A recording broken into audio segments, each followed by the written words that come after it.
specifically U-Trip, ends the beginning August 1st. So you get your insurance from August 1st to July 31st.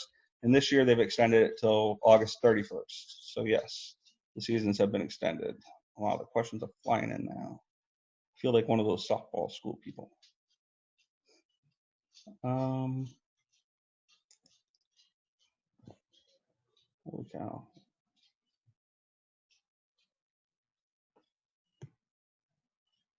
As soon as so I've gotten almost all of the New Hampshire cancellations. The only one that I haven't got is the 12U Black Caroline Farley tournament. I actually reached out to the tournament director a couple days ago. I think it was Ray. Not you didn't answer the question, but Ray was on copy. So I reached out to them and they haven't responded. So all the other New Hampshire tournaments have been canceled. As soon as a tournament gets canceled, I send that email to your coaches, and I also go on the website and I update the tournament page and your team page. So if you ever have any questions pertaining to what your current tournament schedule is, go to your team page, go to the tournament page. It is updated. I updated everything this morning, actually. So you guys can go there. But to answer your question, yeah, as soon as I know, your coaches are notified, and then that trickles down to you guys. Yes, I said that I was still working. Some teams lost like 3 tournaments, and I think yours was one, Jennifer. So yeah, we're still working on trying to find the 10U tournaments. They're hard. They're hard to come by, but we're gonna keep grinding on them and see if we can get you guys into some.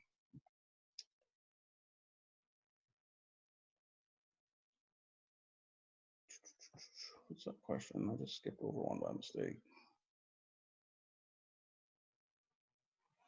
I haven't lined up coaches yet for the house teams.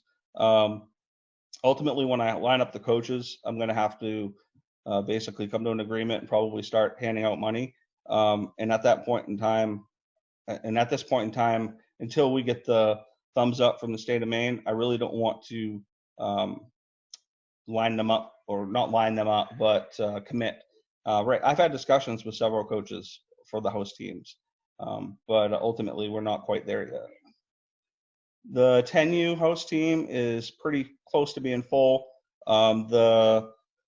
We've got one house team that's going to be a 12U/14U, and that's pretty full. They're going to play both 12U teams and 14U teams. When they play the 12U teams are going to be playing up at the 14U level, so we don't have to worry about different pitching distances.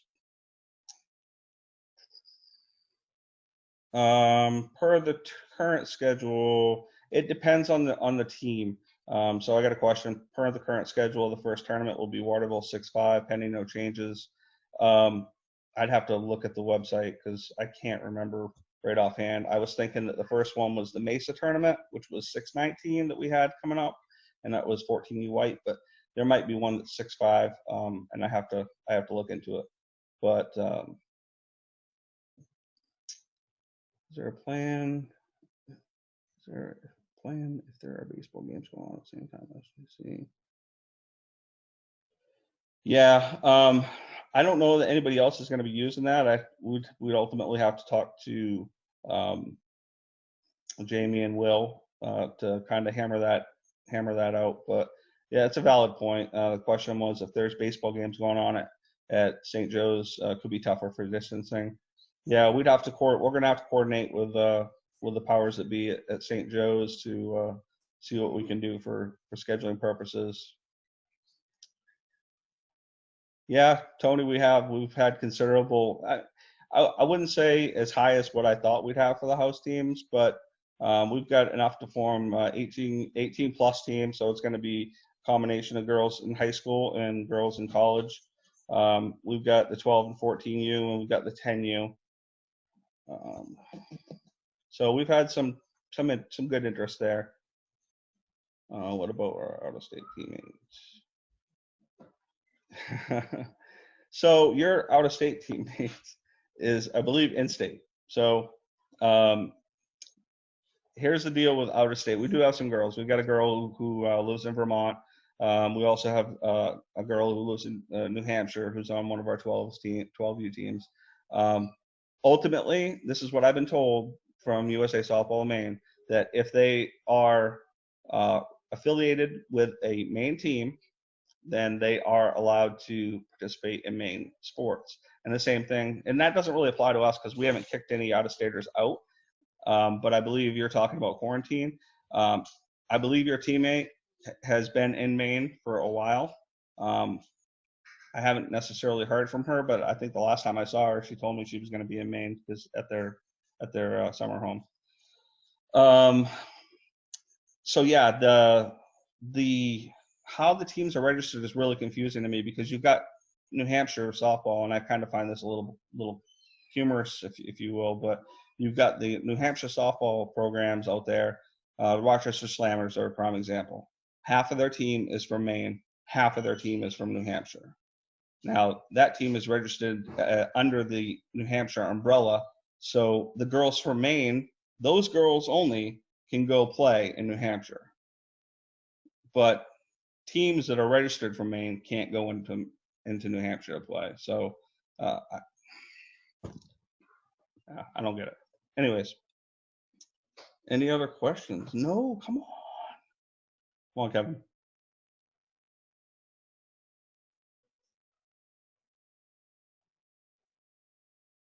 Raquel, nothing?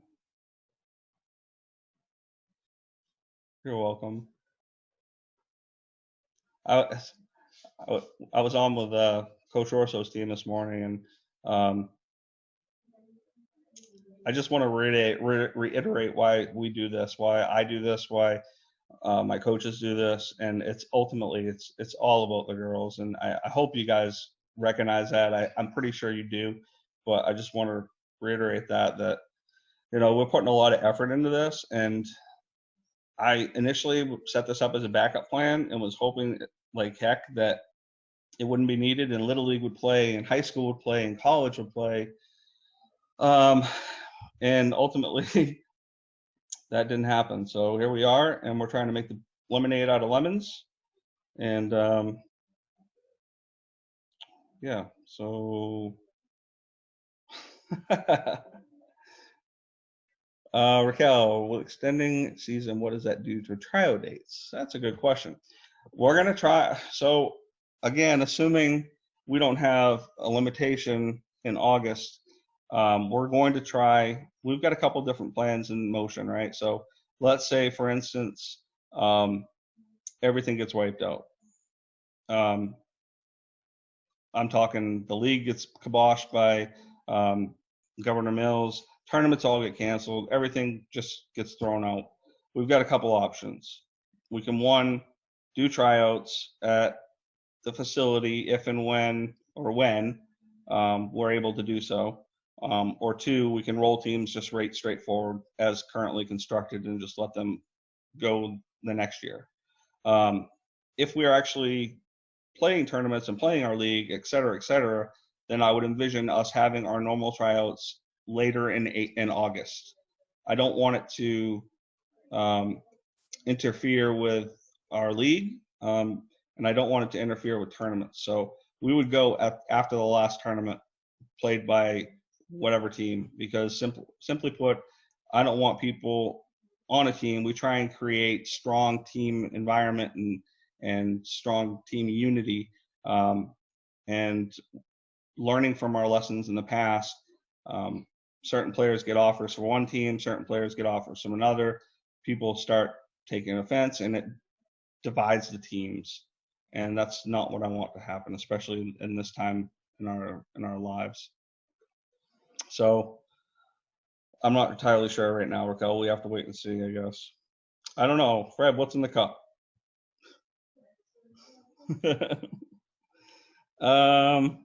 You can go, Madeline. Yeah, good question, Raquel. Did I skip one? 5 new messages. You guys are on it now. Yes. So Eric and Fred and I and a couple others had talked about potentially streaming games. I hope it's not necessary and we can actually have spectators there. But in worst case scenario, that is an option that I would present, is that we would go get the equipment to stream games. If they say, hey, we'll let you play, but you can't have anybody there other than the coaches and players, then we'll go make the effort to get the equipment to stream games. But hopefully we're allowed to have people there. So that's a good question. Yes. If girls cannot make a tournament from one of the teams, we will absolutely ask within the River Rats program for fill-in girls. Absolutely. Kevin, my biggest question is the best way to secretly hold practices. I can't know any. I don't know what you're talking about. Do you foresee hitters count opening June 1st if allowed by Mills? I do. I know that they're trying to ramp up their safety measures, and I believe that they're going to have a. I believe that they're going to have a test run initially. That's my understanding. When we get the all clear, or when they get the okay to open up hitters count, they're going to probably do a test run with the safety measures they have in place, and open it up to people who have lessons initially, and then they're going to roll it open to the public after that, after they prove that their safety measures work.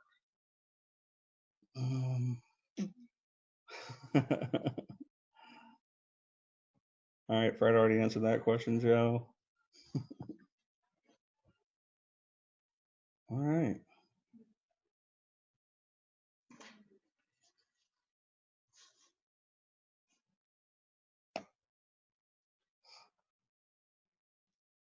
What time does the last dance start? 9 o'clock? I DVR it, so.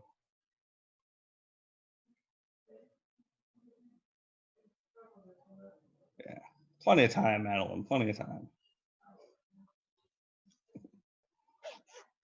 I'll tell you what, I've been watching the heck out of that Last Dance, and it reminds me. Oh, sorry, Heather. And it reminds me how fantastic Michael Jordan was. Holy cow! I think we all forget, like, we remember the latest and greatest thing that sticks into our mind, and maybe that's LeBron for some folks, but holy cow, was Michael Jordan something else? Good question. So that's actually a really good question, right? Recruiting videos. So what I've actually kind of come up with for a plan, and I haven't really voiced this with anybody other than maybe a couple of people, is doing individual times for recruiting videos. So what Riley's talking about is 16U and up, or other than our committed team, we do recruiting videos. We put them on YouTube. We link them to our website, and then coaches can come to their websites, and it's an all-encompassing look at the player, because we also have their profiles on there.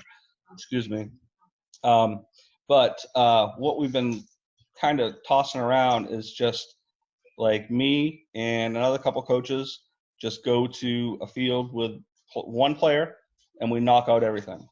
And then we just kind of do that, roll through that, because then we're keeping it below the number of people, right? Because right now we're allowed up to 10 people.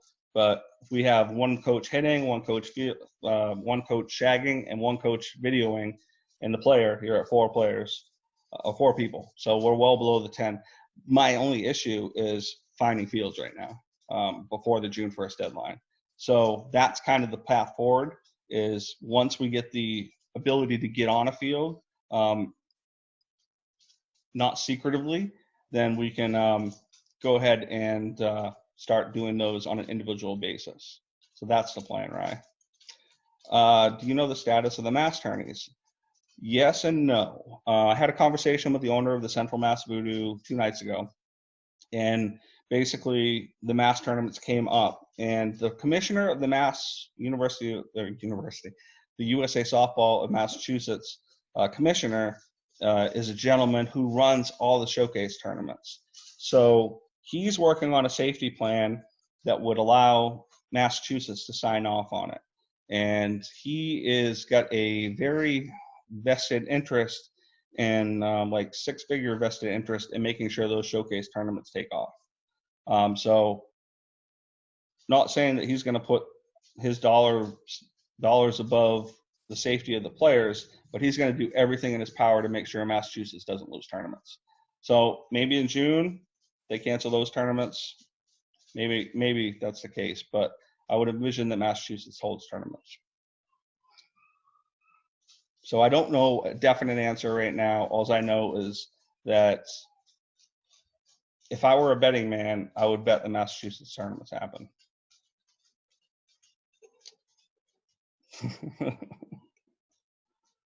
Yeah, that's right. No spitting them on the field, Fred.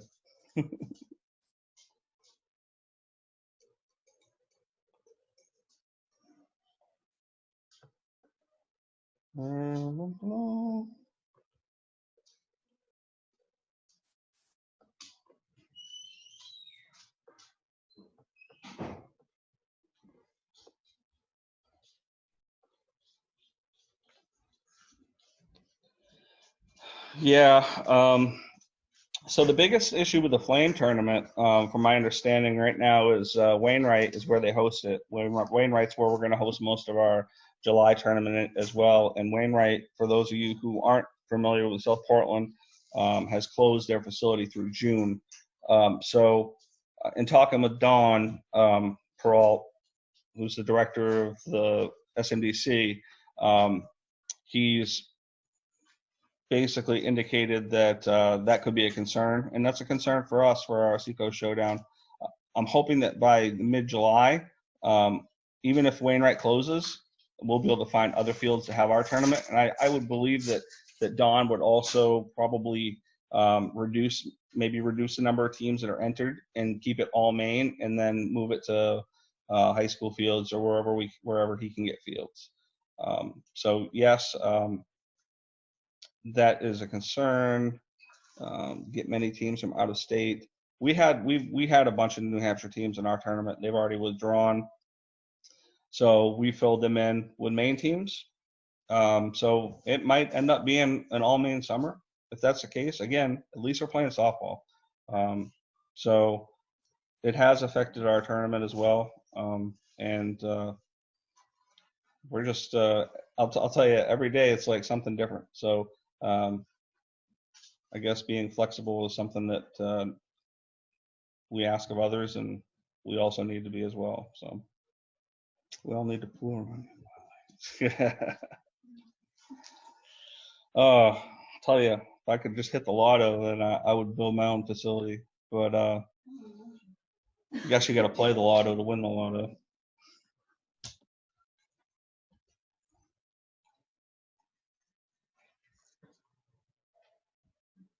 Yeah, I know they shut down Fenway through Labor Day, but that was a mayor decision, right? That wasn't a governor decision. Boston basically is shut down through Labor Day. None of our tournaments are in Boston; they're in Massachusetts. But that was Mayor, what's his name, Ed Walsh, or Mayor Marty Walsh. Marty Walsh made that call. Governor Baker still hasn't really made many decisions. But I will say that he is pretty aligned with Governor Mills, so I would expect that whatever happens in Maine also happens in Massachusetts and vice versa. So I'm trying to be positive. It's definitely been challenging, but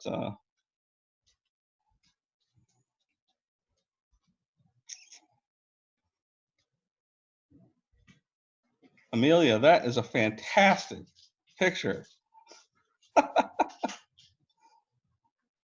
Oh my gosh.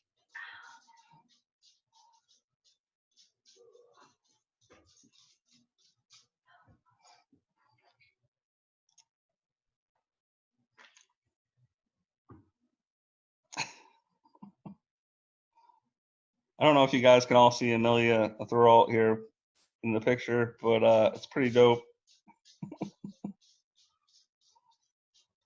Is that Chuck E. Cheese? Oh.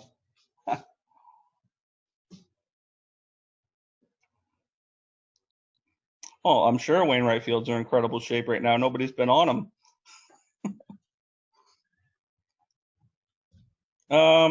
Okay, yeah, that's a good question. SMRR Apparel. So tomorrow, start calling Extreme. So we've been emailing them. They've been closed. Essentially, they've been closed to the public. I've been emailing with Scott Hamilton, who's one of the co-owners, co-founders, whatever they want to call themselves. But basically, Scott told me to have every customer who orders something for SMRR Apparel to call Extreme and check in with them, because I don't even know what the ultimate order was placed. Normally, I order something. I didn't order anything this time, so I haven't been getting the email communications like I normally do from Extreme. Uniforms. All right. Every team has every team coach has their uniforms, except for 18U minor, or the showcase team. Coach Minor is going to pick those up on Saturday. There were a couple issues.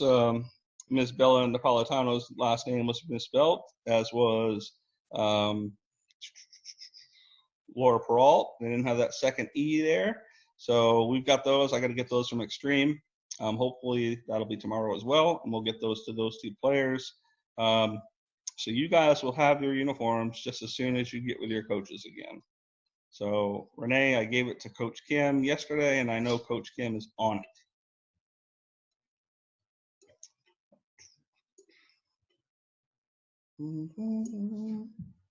There was one other issue with the uniforms, but we won't talk.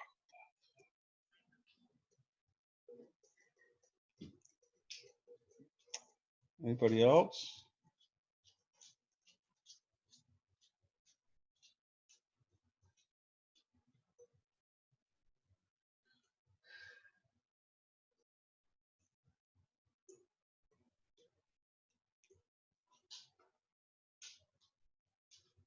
For the New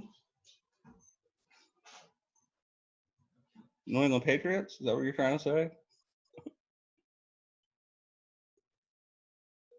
Oh, so it's actually already out there, Tony. So didn't get hotel rooms for the state tournament in Waterville. I think we did set up something with the Hampton Inn in Augusta for the original teams. So what I'm going to do on tomorrow is reach out to the Hampton Inn Augusta gentleman who I set that block up with, and see if we can extend or expand our number of rooms that we had booked. I think we had booked quite a few, because I think we had like 4 or 5 teams going there. So I will look into that tomorrow. For any of the added Fast Pitch Nation tournaments, those links are already on the website, or already on our website under the tournaments page if you go to your little hotels area. I kind of debated that. So question is, will there be any standings for a playoff scenario at the end of the NEGSL if everything else gets canceled? I would say if everything else gets canceled, there is a good possibility of that. As it currently is constituted, no, because it's a supplemental type thing, and we are just trying to get the girls out there, get them playing so they're ready for the tournaments. But if those tournaments get canceled and we're still allowed to do the NEGSL, yep, I think so. I think we'd add that right to the end of the schedule, and wipe out maybe those last 2 weeks after the senior night. The senior night scheduled for July 23rd. Yeah, good quote. Good point. So I don't know if you guys saw it today, but I sent out a message. I know it's shocking, but it's okay. I sent out a message to all the teams from Team Snap. We just put out an East Bay store, and it's got cleats on it. It's got turfs on it. The prices are ridiculous. It's got bats on it. So like the Ghost Bat, which normally goes for $350, is like $280. It's got gloves on it. It's got female attire on it. Nothing River Rats. No SM logo on it or anything. But just opportunities for you guys to save some money if you have to buy these items, right? You might need to buy them anyways. Save yourself some money, buy it through the East Bay thing, and get a real good price on it. So.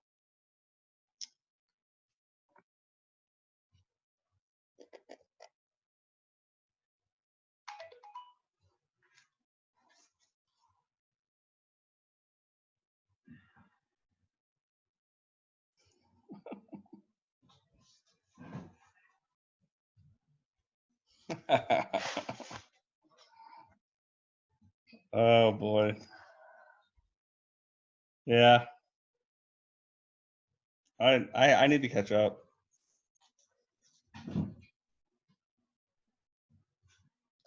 All right. Oh, oh, I did that. Any other questions? Bridget looks like she's about to fall asleep.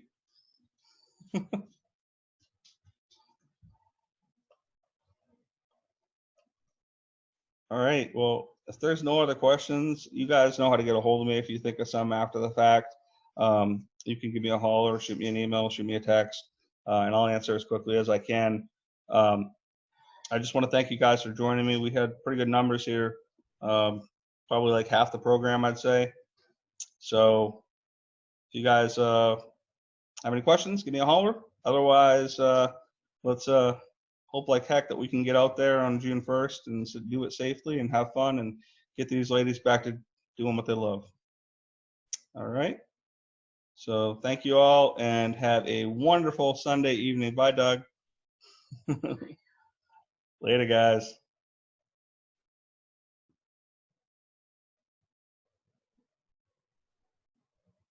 How do I end this? End.